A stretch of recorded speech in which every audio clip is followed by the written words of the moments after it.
अक्सर आप बोलते हैं कि वो पिछले चंद दिनों से बीमार है, या वो पिछले चंद दिनों से बीमार था, या वो पिछले चंद दिनों से उदास है, या वो पिछले चंद दिनों से उदास था।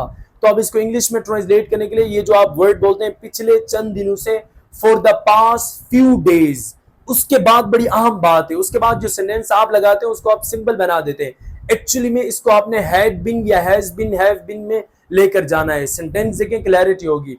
वो पिछले चंद दिनों से बीमार है। For the past few days he has been ill. He is ill नहीं, he has been ill। यहाँ ये जो for है वही, वो जो since for आप कहते हैं वो टॉपिक, ये वही टॉपिक है। दूसरा पास्ट में हम कैसे बोलेंगे, वो पिछले चंद दिनों से बीमार था। For the past few days he had been ill. He had been ill। For example देख लें कि वो पिछले चंद दिनों से उदास है।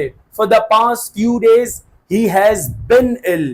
ये बिन होता है, ये बीन नहीं होता। ये जो अभी आपके सामने बीन बजाई जा रही है, आपको पता है ना बीन किसके सामने बजाई जाती है।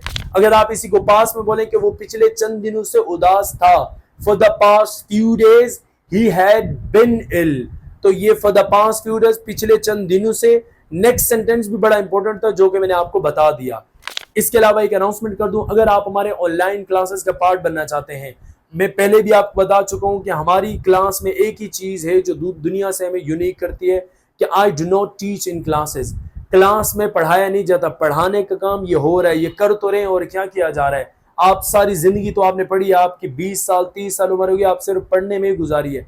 अब वक्त आ गया है कि practically you have to delve into the class, कि क्लास में डेल्व करें, डाइव इनटू द क्लास, जहां आपको बोलने का मौका दिया जाए। और मेरी क्लास में मार्क माई वर्ड कि मैं अपनी क्लास में 5% भी नहीं बोलता। 95% my students they speak, they participate, they converse there।